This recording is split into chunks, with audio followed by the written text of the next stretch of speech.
Ya Allah ilallah Muhammadu रसूल अल्लाह। तो जनाब आज मैं जो संदेश आपको देना चाहता है, हो सकता है आपको बहुत बुरा लगे। ऐसा भी हो सकता है कि मेरे पूरे वक्तव्य को समझने से पहले आप मुझे नाकाबिल घोषित कर दे और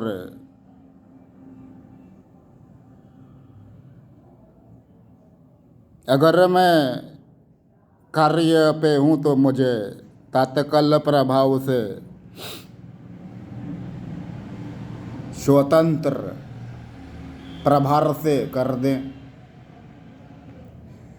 अब ये मैं इसलिए सोच रहा है कि मैं ही जनाब है या आप सब जनाब है who are viewing this video, either are in police force or in military or in Indian administrative service or in Interpol or member of United Nations or normal civilian of United nation संयुक्त राष्ट्र संघ के आप मात्रटा एक आम नागरिक हो। इसके बाद भी आप जनाब हो सकता है या मैं खुद को जनाब समझता है। अब ये वक्तव्य आपने मेरा जिस संदर्भ में सुना है उस वक्तव्य को भी तो सुने। www.livehindustan.com के 6 फरवरी 2024 दिन मंगलवार पृष्ठ संख्या 5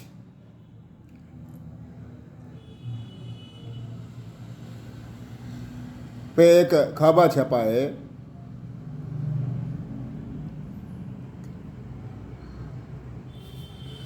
और खबर के संदर्भ में यह है कि पाटना के जगन्नाथपुर थाने की एक महिला दरोगा ने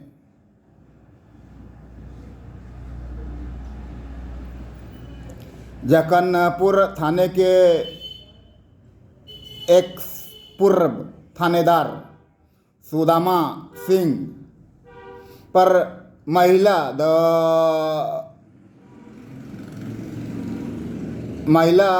थाना जो अनुसूचित जाति या जनजाति थाने के नाम से है पटना में दुष्कर्म का एक FIR आज से 5 दिन पहले अर्थात 1 फरवरी को दर्ज कराया है।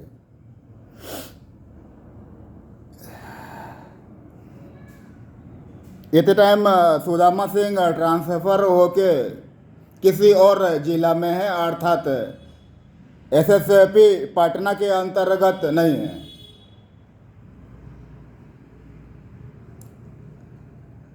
पर DGP बिहार के अंतर्गत तो है।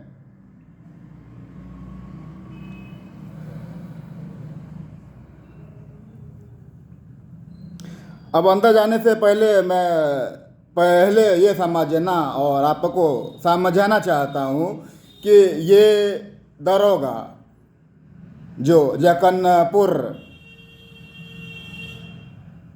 थाने के थानेदार रहे सुदामा सिंह जिनका नाम है को दूसरे जिला में जगन्नाथपुर थाना अध्यक्ष के जगह से हटाकर क्यों पदस्थापित किया गया। अगर इस संदर्भ में जानकारी हासिल करें तो थोड़ा समझने में फायदा मिलेगा। मैंने क्या कहा कि ये जो सुदामा सिंह है इनका ट्रांसफ़र जगन्नाथपुर थाने से क्यों हुआ कि मामले की तफसीस अगर करी जाए तो ये जो एफआईआर दर्ज हुआ है पे जो पुलिस की तफसीस होगी को समझना और तफसीस करना पुलिस के लिए आसान रहेगा।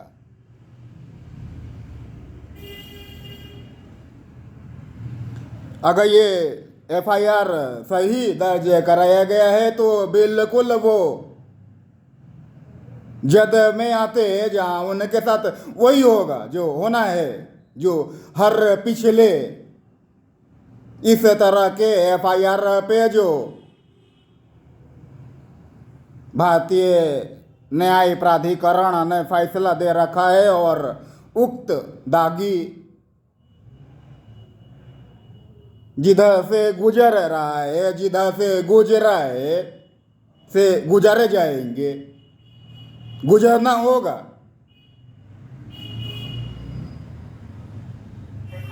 और वर्तमान ये कहता है पिछले अध्यायों को देखे कि ये एफआईआर गलत ही दर्ज करा गया होगा, ऐसा संभव नहीं भी हो सकता है, और एफआईआर सही ही होगा ऐसा भी संभव नहीं बुझाता है। पर एफआईआर गलत दर्ज कराया गया है ये भी समझ के चलना एक अगले कुकृत्य को अंजाम देने के बराबर होगा। पर समझना हमें ये होगा कि ये जो दरोगा थाना अध्यक्ष थे जगन्नाथपुर थाना के का ट्रांसफर दूसरे थाना में जो एसएसपी पटना के अंतर्गत नहीं आता में क्यों करा गया, वजह क्या था? टाइम उनका पीरियड एक एरा होता है, within this era they had just there either they perform their task or not is not essential for that matter which says about transfer. Case जो मामला दर्ज है उनके एरा में वो लंबित रहेगा, अगला आएगा वो देखेगा, पर इनका तबादला कर दिया जाए क्योंकि बस इतना ही एरा इनके पास था। और ऐसा हर थाने में होता है, हर एसएपी का होता है, हर एसएसपी का होता है, हर आईजी का होता है, हर डीजीपी का होता है।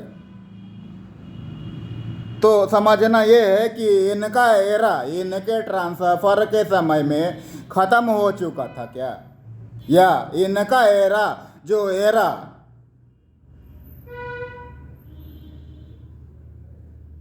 नियुक्त कर रखा था दरमियान से ज़्यादा हो गया था क्या?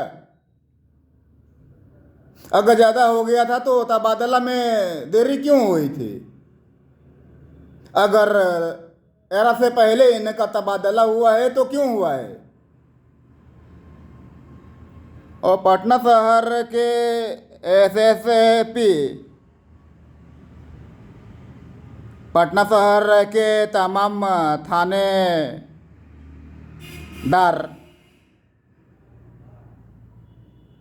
पटना शहर के तमाम सीआई सर्किल इंस्पेक्टर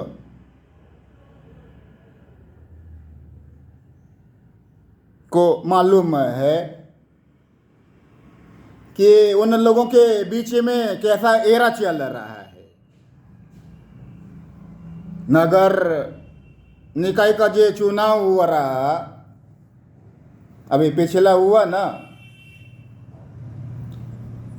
पटना के जो मेयर का चुनाव हुआ उससे पहले चुनाव हुआ था ना वो ग्रामीण इलाकों में, उधर जाकर सॉरी नाम का है उसका, धनरुआ, धनरुआ में एक कांड हुआ था और उधर थाना अध्यक्ष मतलब थानेदार जो था उसका नाम राजू कुमार था। और उस समय जो एसएसपी पटना थे वो उपेंद्र कुमार थे। उसके बाद उनको प्रमोट किया और डॉक्टर मानव अजीत सिंह ढिल्लो बना, उन्हें ट्रांसफर कर दिया और वर्तमान में राजीव मिश्रा जी हैं। ये तबादला क्यों हुआ पे भी गौर करना पड़ेगा। उपेंद्र कुमार या शर्मा जो भी उनका नाम है, अभी शायद वो डीआईजी है, वो एसएसपी पटना के पोस्ट से सीधे डीआईजी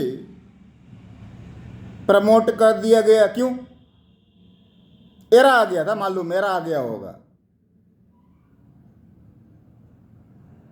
डॉक्टर मानव जीत सिंह ढिल्लो एसएसपी पटना बना के लाए गए, पर उनका ट्रांसफर क्यों हो गया?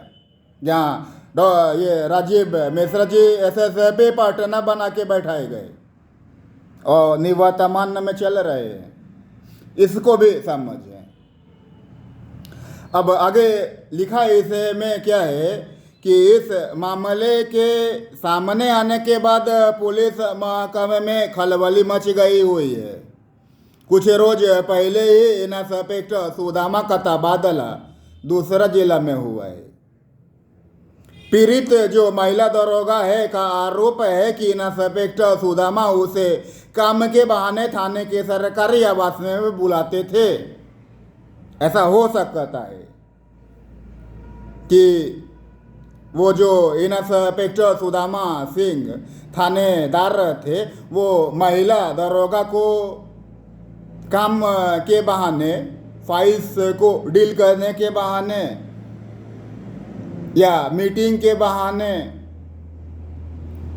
कॉन्फिडेंशियल मीटिंग होती है ना,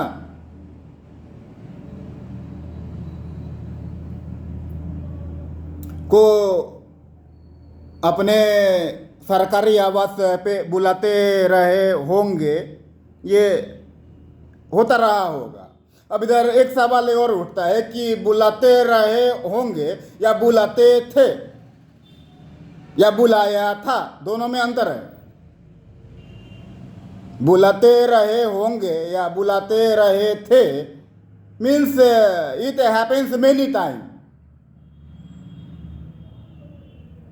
और बुलाया था मतलब जस्ट दैट फर्स्ट डे। और इसमें स्पष्ट लिखा हुआ है कि पीड़ित महिला दरोगा का आरोप है कि इंस्पेक्टर सुदामा उसे काम के बहाने थाने के सरकारी आवास में बुलाते थे। बुलाया था नहीं, बुलाते थे।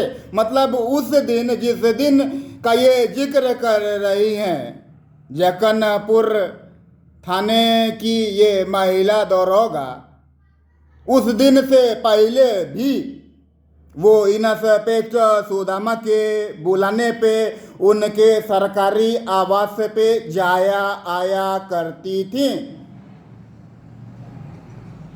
अब आगे है कि एफआईआर में दर्ज आरोपों की माने तो वर्ष 2023 में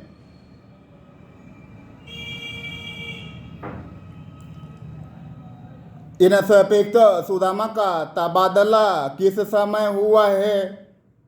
क्योंकि अभी तो फरवरी 2024 चल रहा है और 1 फरवरी को इस महिला दरोगा ने केस दर्ज किया है अनुसूचित जाति जनजाति थाने में।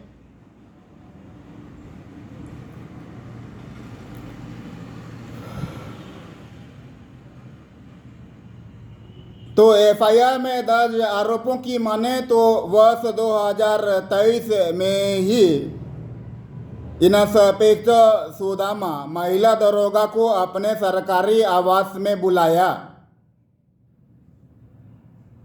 और चाय में नशीला पदार्थ मिला दिया। अब पहला स्टेटमेंट उस एफआईआर में जो दर्ज है वो ये कहता है कि महिला दरोगा ने ये आरोप लगाया है कि इंस्पेक्टर सुदामा उसे काम के बहाने थाने के सरकारी आवास में बुलाते थे और जिस दिन इंस्पेक्टर सुदामा ने महिला दरोगा के चाय में नशीला पदार्थ मिलाया था, उस दिन से पहले भी महिला दरोगा उनके घर उस सरकारी आवास में आया जाया करती थी।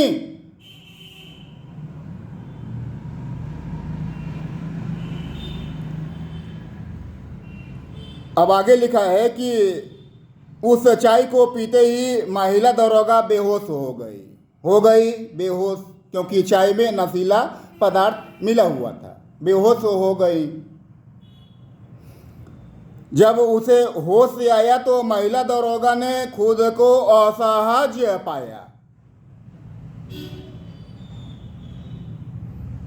और जब उन्हें वो बेहोशी का आलम से बाहर वो खुद को निकलते हुए देखी तो उनके बॉडी में उनको जो बैलेंस मिलना था वो नहीं मिल रहा था, क्योंकि काम के दबाव के वजह से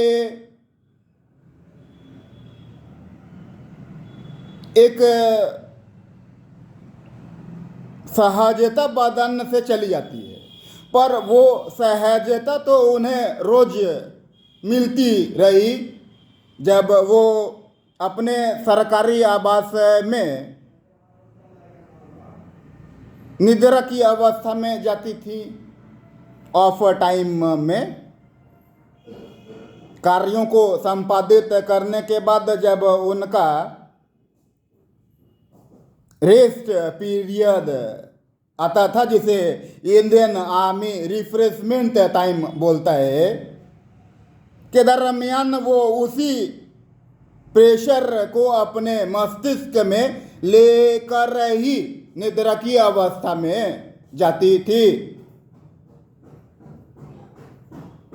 पर उस दिन जब वो इंस्पेक्टर सुदामा के आवास पे खुद को जगता हुआ पाई तो बॉडी में एक असहजता उन्हें महसूस हुआ। पहला चीज तो जब वो चाय पी तो बेहोश हो गई। बेहोश होने के बाद होश में आई तो उन्हें ये लगा होगा कि मैं इधर कैसे नींद में थी।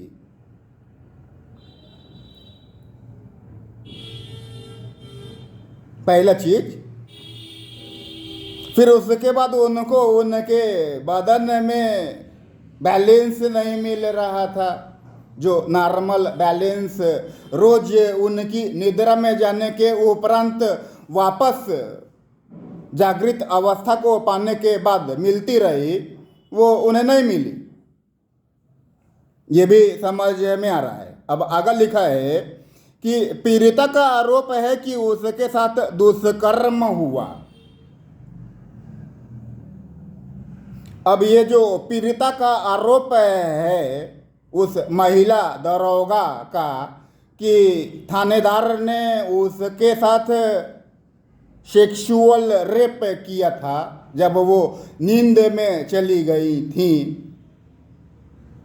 ये उन्हें कैसे पता लगा? तो ये आगे लिखा हुआ है, अपन अभी देखते हैं कि उन्हें यही शक क्यों हुआ कि ये निद्रा की अवस्था में से जो मैं बाहर निकली है थानेदार के आवास पे, सरकारी आवास पे, इस दरमियान मेरे साथ रेप हुआ, सेक्सुअल रेप, ये उन्हें कैसे पता लगा? तो इसका व्याख्या आगे वो खुद ही एफआईआर में करी हैं, वो पढ़ के समझ में आएगा।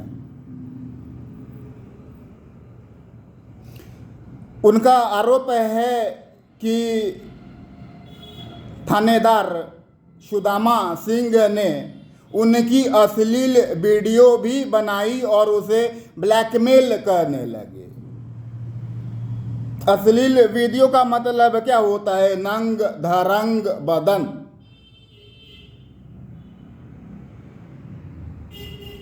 बदन पे कपड़े नहीं होंगे और चूंकि वो सरकारी आवास पे दरोगा गई थी, मतलब यूनिफॉर्म में थी,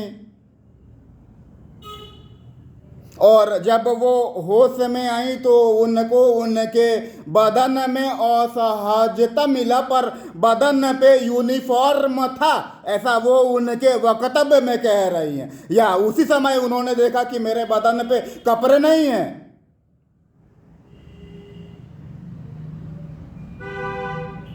बाद में जब वो दरोगा उन्हें ब्लैकमेल करने लगा तो कैसे करने लगा? उनकी वो वीडियो दिखा के कि देखो तू नंगी है, तू मेरे साथ सेक्स करवा रही है। असली वीडियो का मतलब जैसे कि वजह से उस थानेदार ने, जिसका नाम सुदामा सिंह जक्कनपुर है, एक्स,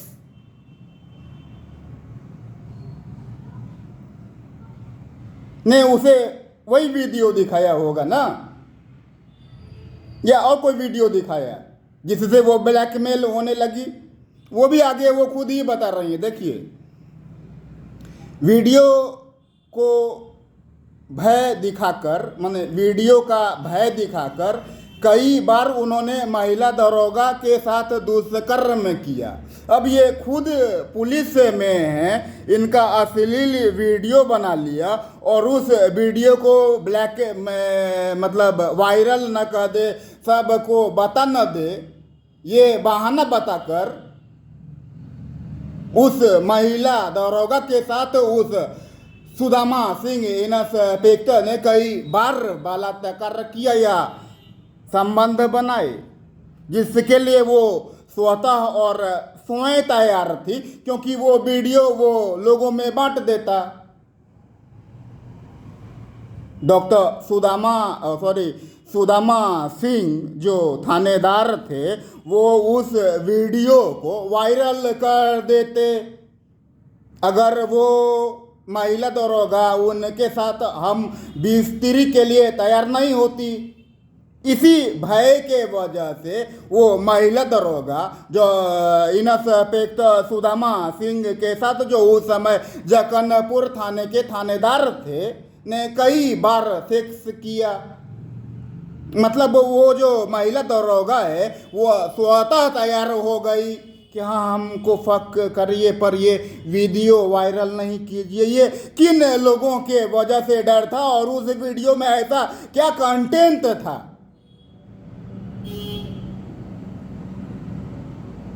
क्योंकि जो वीडियो बनाया उनके वक्तव्य के हिसाब से उस महिला दरोगा के द्वारा दर्ज FIR में जो लिखा है वो वीडियो है जो उस दिन जब वो चाय पी जिसमें नशीला पदार्थ मिला हुआ था, दरमियान बना हुआ वीडियो था। इसका मतलब वो उसी रेजिडेंस का था जिसे वो सरकारी आवास बता रही थी। या अश्लील वीडियो का मतलब क्या होता है? अगर कहीं भी आपका अश्लील वीडियो हमको मिलता है, इसका मतलब क्या होता है कि आप अश्लील अवस्था में थे जब आपकी वो वीडियो बनाई गई। चाहे चोरी से बनाई, चाहे पुलिस वालों ने बनाई, चाहे सेक्स रैकेट वालों ने बनाई, पर आप अश्लील अवस्था में थे। तो फिर डर किससे था? अगर वो वीडियो वायरल कर दिया जाता तो किससे उनको डर था? किस प्रकार की इज्जत उनकी लूट ली जाती? कौन लोग उनको अपने दबाव में ले लेते? कौन लोग उनके साथ उस तरह का ब्लैकमेल करते जो इंस्पेक्टर सुदामा सिंह ने किया? और वो उस ब्लैकमेल उस वीडियो के वायरल नहीं होने के वजह से, नहीं हो जाए के वजह से सुदामा सिंह के साथ स्वतः हम बिस्तरी के लिए तैयार मिली और कई बार दोनों मिले आपस में। आगे और स्पष्ट लिखा है एफआईआर में इस बात का भी जिक्र है कि वर्ष 2023 के सितंबर माह में महिला दरोगा का गर्भपात कराया गया। गर्भपात मतलब उस सेक्स के दरमियान महिला दरोगा प्रेग्नेंट भी हो गई और उस प्रेगनेंसी को एबॉर्शन के जरिए ख़त्म भी कराया गया। ये कैसे हो गया? इसीलिए हो गया कि उस दिन जो वो महिला दरोगा थानेदार सुदामा सिंह के बुलाने पे उनके सरकारी आवास में गई, जहां सुदामा सिंह ने उनको चाय ऑफर किया और उस चाय में नशीला पदार्थ मिला था, जिसे पीने के बाद वो बेहोश हो गई और दरमियान उस इंस्पेक्टर सुदामा सिंह ने उनके साथ रेप किया और वीडियो बनाया। वो वीडियो वायरल वो सुदामा सिंह न कर दे के वजह से वो उनके साथ सुदामा सिंह के साथ सेक्सुअल रिलेशन के लिए तैयार मिली और इस तैयारी में कई बार दोनों के बीच में सेक्सुअल रिलेशनशिप बना कायम रहा और ये इस ऊंचाई को पा गया कि वो प्रेग्नेंट हो गई और प्रेगनेंसी को एबॉर्शन के जरिए ख़त्म कराया गया। आगे लिखा है कि पीड़िता के ने गर्भपात से संबंधित कागजात होने का भी दावा किया है। अब गर्भपात से संबंधित कागजात का मतलब क्या है? कि वो जो गर्भपात करवाई, जो एक अपराध है इंडियन पिनल कोड में दर्ज। इंडिया में आप गर्भपात नहीं करवा सकते, क्योंकि हम लोगों के आम लोगों के जीवन में जब किसी फैमिली में निकाह होता है और वो महिला गर्भ धारण करती है और उसे पता लगता है कि गर्भ में जो संतान पल रहा है वो लड़की है, तो अधिकतर आदमी गर्भपात कराना चाहता है।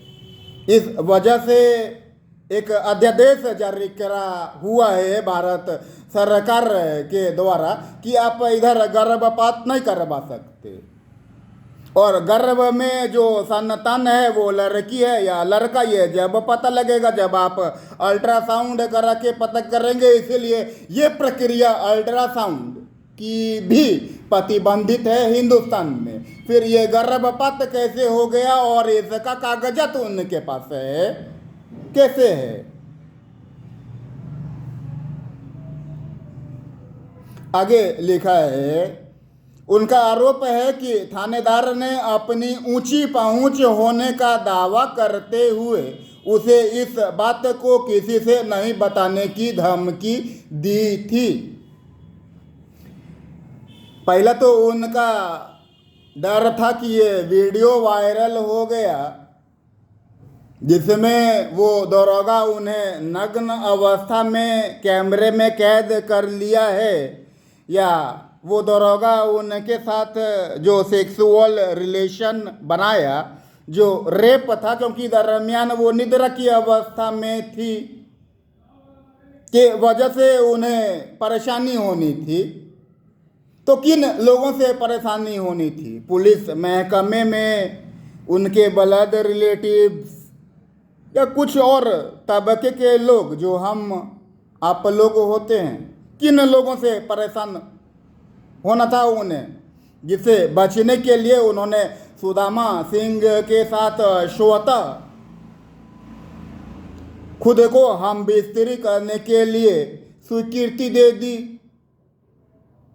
और फिर दूसरा तथ्य अब ये बता रही हैं कि इसके अलावा सुदामा सिंह ने अपने ऊंचे रुतबे को दिखा के कि मैंने फना आदमी चिंता है, फना आदमी चिंता। ये फना आदमी कौन सा हो सकता है?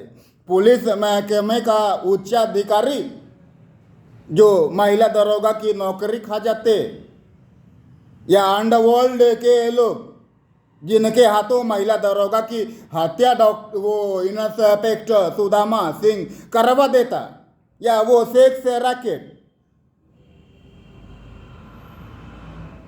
जिसे हर अगला हिंदुस्तानी, हर अगला आदमी जो संयुक्त राष्ट्र संघ का नागरिक है त्रस्त है, परेशान है। फिर एकदम से वो डर उनका खत्म होने का वजह क्या है? वो वीडियो वायरल नहीं हुआ और उनका ये दुष्कर्म, उनका ये कुकृत्य सबके सामने आ गया। अब उन्हें उनकी इज्जत की परवाह नहीं, अब उन्हें उस दरोगे के ऊंचे रसूख का डर नहीं। ऐसा कौन सा टर्न आवर उनके लाइफ में आ गया, ये भी समझ में नहीं आता। मैं ये नहीं कहता कि मैं उनके खिलाफ है, महिला दरोगा के खिलाफ मैं है, ये मैं नहीं कहता, पर एकदम से ऐसा उनके लाइफ में क्या आ गया कि उन्हें उस दरोगा के ऊंचे रसूख के डर का डर नहीं रहा। उस वीडियो के वायरल होने से जो उनके लाइफ में उनको तबाही मिलनी थी, उसका डर उनको नहीं रहा। ऐसा क्या हुआ?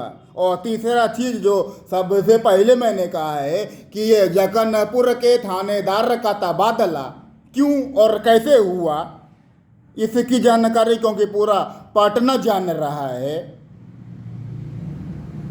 जगन्नपुर में क्या हुआ, धनरुआ में क्या हुआ, गौरीचक में क्या हुआ, क्यों वो और किस से वो यातायात पुलिस त्रस्त है, ये सब अखबार में छप रहा है। दिनों दिन हालात बद से बदतर होते जा रहे हैं। वो मुसलमान जो सहायक अब निरीक्षक था अभी जेल में है, सस्पेंड होके शराब माफिया के खिलाफ ऑपरेशन में बिना अपने उच्चाधिकारी के आदेश के बिना उसको विश्वास में लिए एक आदमी पे गोली चला देता है क्योंकि वो भाग रहा था। उसने उसे रुकने के लिए उसको ओवरटेक करके कहा ठहर, पर वो फिर भी नहीं ठहरा और मजबूरन उसे अपना सर्विस रिवॉल्वर निकाल के उस पे गोली चलानी पड़ी। उसे प्रशस्ति पत्र देने के बजाय उसके हाथ में उसका सस्पेंशन और तत्काल उसे जेल भेज देने का काम कर दिया हम लोगों ने, उस पुलिस महकमे ने। किसके वजह से, किस डर के वजह से?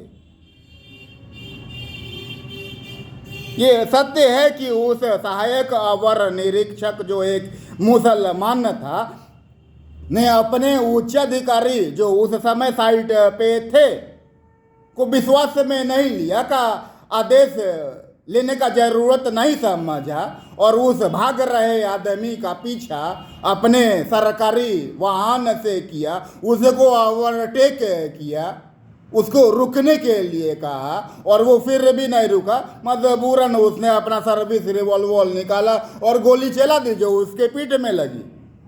वो आदमी आज भी जिंदा है जिसके पीठ में गोली लगी। तो हम लोग समझ रहे हैं कि हमारा साथ क्या हो रहा है।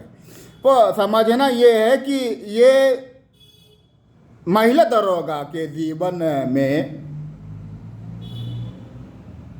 सितंबर माह में उनका 2023 में उन्होंने गर्भपात कराया है जिसका उनके पास कागज है, और अभी 1 फरवरी को उन्होंने अनुसूचित जाति जनजाति थाने में केस दर्ज कराया है 2024। तो सितंबर और 6 महीना इधर, ये 6 महीना में उनके लाइफ में ऐसा कौन सा मिरेकल हो गया कि उन्होंने दो दो डर जो उनके साथ नाच रहा था, एक वो वीडियो वायरल होने का और दूसरा उस दरोगे के ऊंचे रसूख का, से उनका डर मार दिया गया। वो जन्म ले ली, वो खड़ी हो गई। ऐसा क्या हो गया उनके लाइफ में?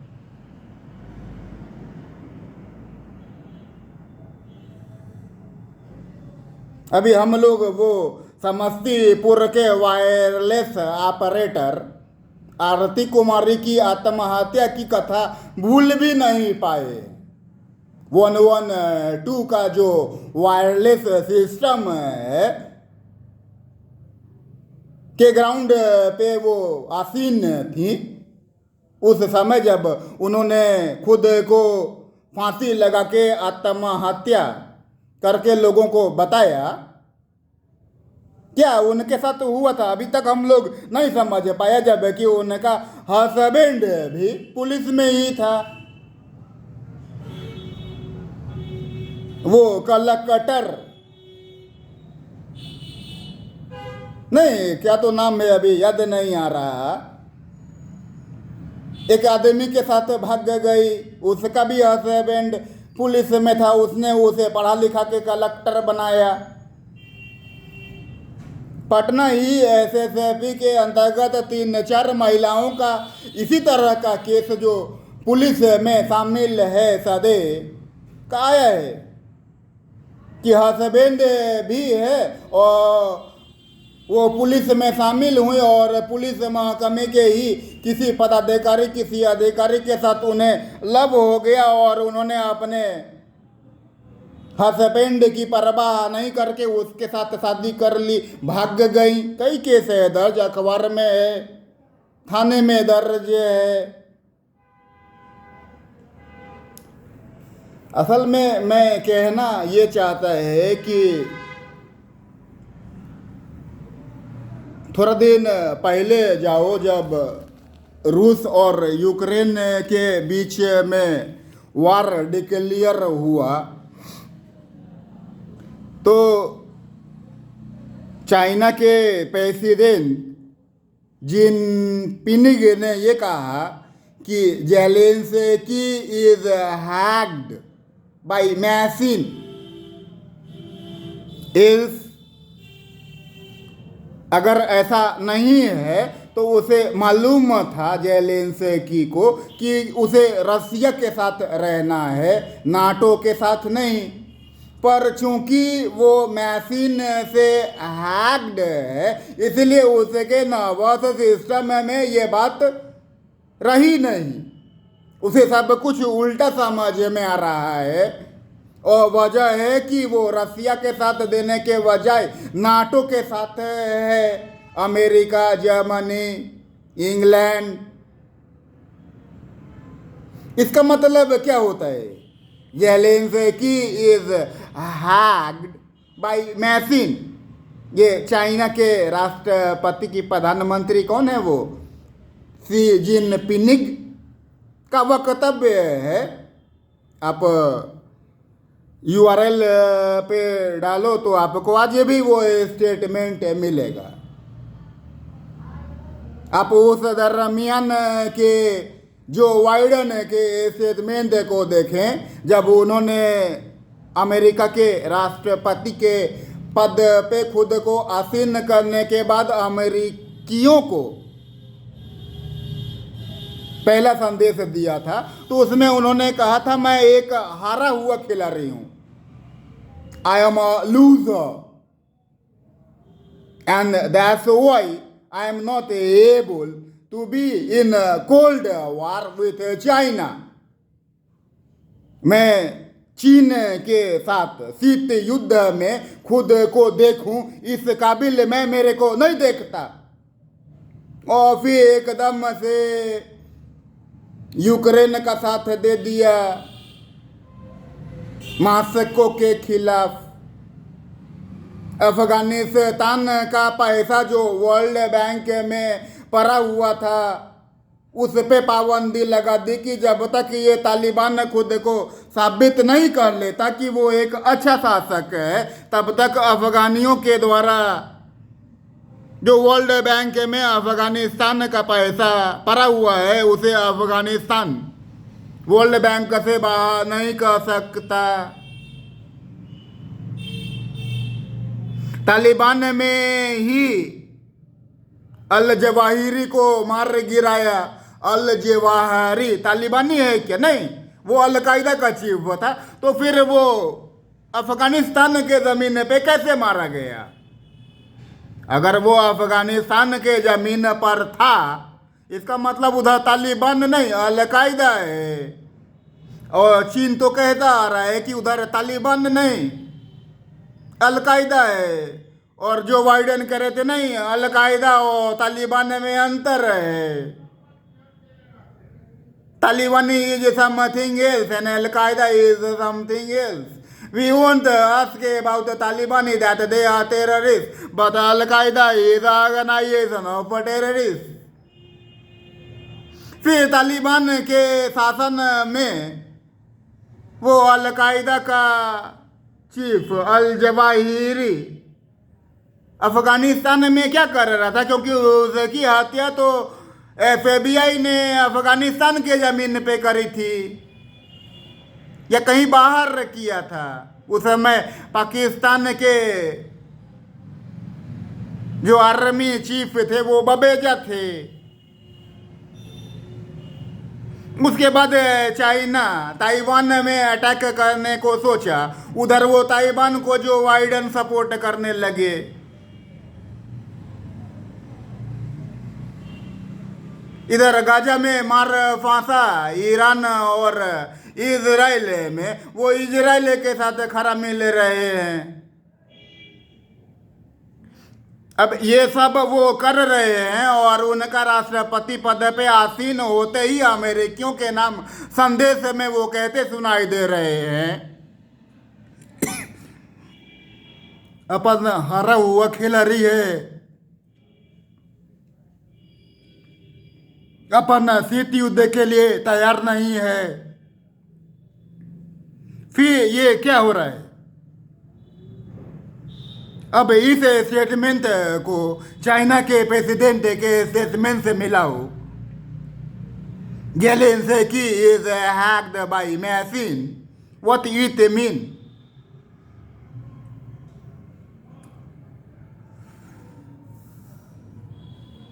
इसलिए हम हिंदुस्तानियों के पास एक संदेश है।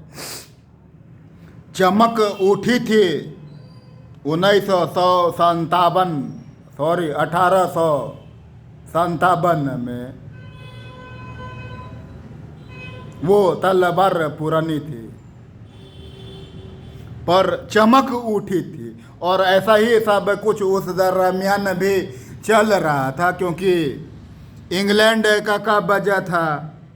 इंग्लैंड के कब्जा करने से पहले मुगलों का कब्जा था।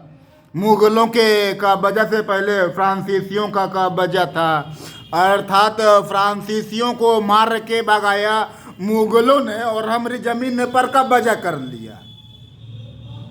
हमें जब भी लगा कि ये मुगल हम लोगों को इस फ्रांसीसी से आज़ाद कराएगा, पर वो खुद कब्जा करके वही सब करने लगा हमारा साथ जो फ्रांसीसी करता था। फिर मुगल को हटाने के लिए ये यूनाइटेड किंगडम ब्रिटानिया कंपनी आई। हमें लगा ये हमारा मदद करेगा, पर ये भी उन मुगलों को भगा के खुद शासन करने लगा और हमारे साथ वही सब करने लगा जो हम लोगों ने फ्रांसीसियों से और मुगलों से झेला था। फिर भी हम हार नहीं माने। जब कहते हिंदुस्तानी कि चमक उठी 1857 में, वो तलवार पुरानी थी। उसके बाद हम लोग लड़ते लड़ते 14 अगस्त 1947 को खुद को अंग्रेजों से आज़ाद कर लिया। अब उधर वो हैदराबाद का निजाम रो रहा है वही चीज़ कि इन लोगों ने तो मेरे साथ भी वही कर दिया ना, ये इंडियन आर्मी ने। सरदार पटेल थे ना, जब आज़ादी का जश्न मनने लगा तो वो हैदराबाद का निजाम सोच रहा है अब मैं फिर से अपने हुकूमत में आएगा।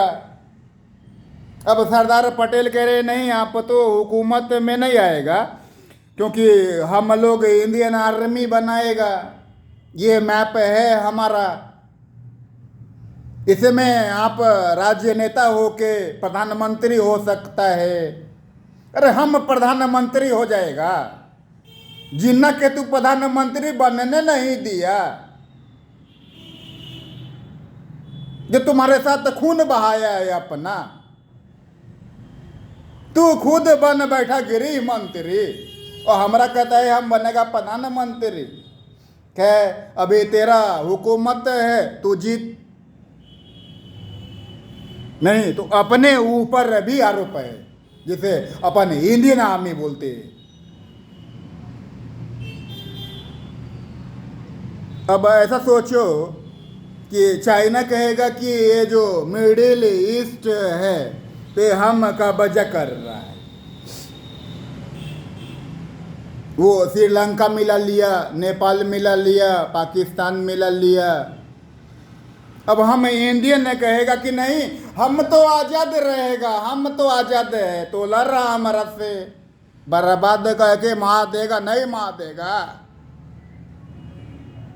ऐसा ही कुछ हुआ था 1947 में उस हैदराबाद के निज़ाम के साथ।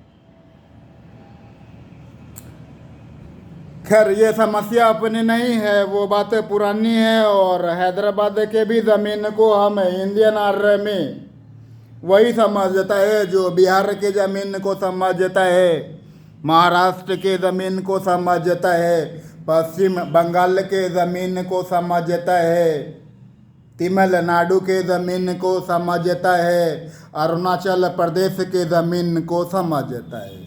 घर की बातें है हम लोग खुद समझ लेगा, पर इसी तरह ये भी घर का ही बात है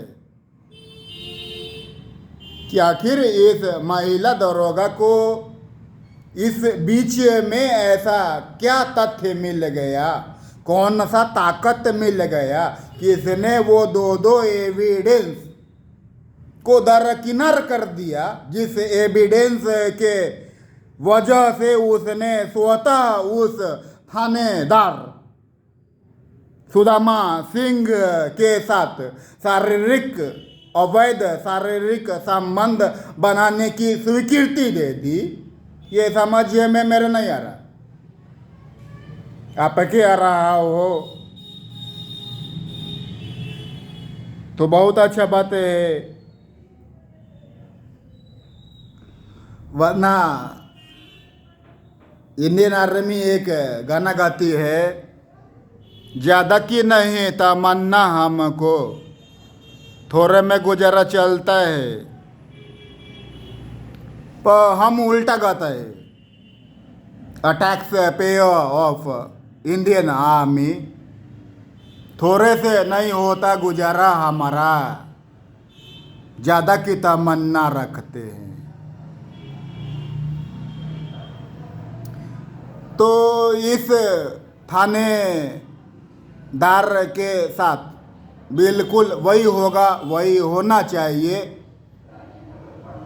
जो हमने पीछे किसी भी आम आदमी के साथ इस प्रकार के तथ्य सामने आने पे और साबित होने के बाद किया है।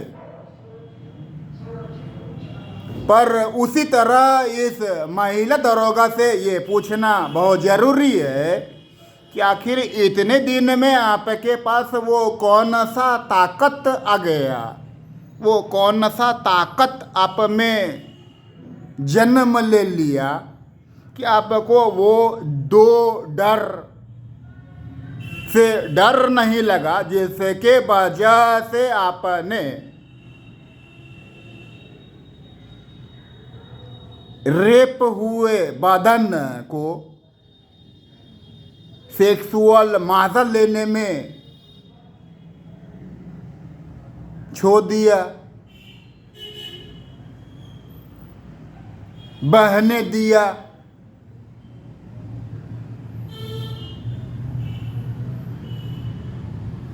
वो दो डर कौन सा था? तो एक उस दरोगा का ऊंचा रसूख जिसका इस्तेमाल करके वो महिला दरोगा को क्या सब कर सकता था। दूसरा था वो अश्लील वीडियो, उसको वायरल करके वो दरोगा इस महिला दरोगा के क्या सब कर सकता था। क्योंकि आज 2 महीने, 3 महीने, 4 महीने, मैक्स 6 महीने के बाद ना वो वीडियो वायरल हुआ, ना उस थानेदार सुदामा सिंह ने अपने ऊंचे रसूख का दबदबा दिखाया और इनकी इज्जत की धज्जियां उड़ गई। जिस इज्जत को बचाने के लिए इस महिला दरोगा ने अपने इज्जत को तार तार कर दिया। बस मुझे ये समझना है, आपको समझाना है और इस महिला दरोगा से पूछना है। अकॉर्डिंग टू ह्यूमन राइट्स मानवाधिकार आयोग भारत सरकार आप तमाम संयुक्त राष्ट्र संघ के मेंबर्स के आगे में मेरी मानहानि तो नहीं कर रही।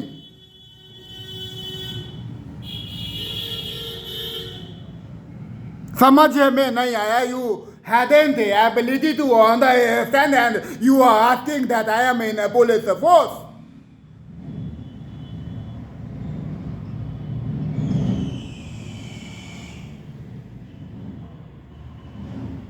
दिन रात हम मेहनत करता है तो रुपया आता है, उस रुपया में से भारत सरकार को टैक्स देता है तो तुम्हारा पेमेंट चलता है। तुम खुद का रक्षा नहीं कर सकता, हमारा रक्षा करने का जिम्मेदारी ले लिया। क्यों ले लिया?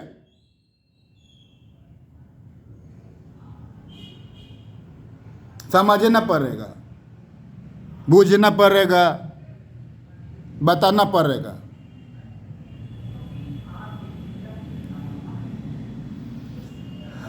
In the language of Indian Army, over and out.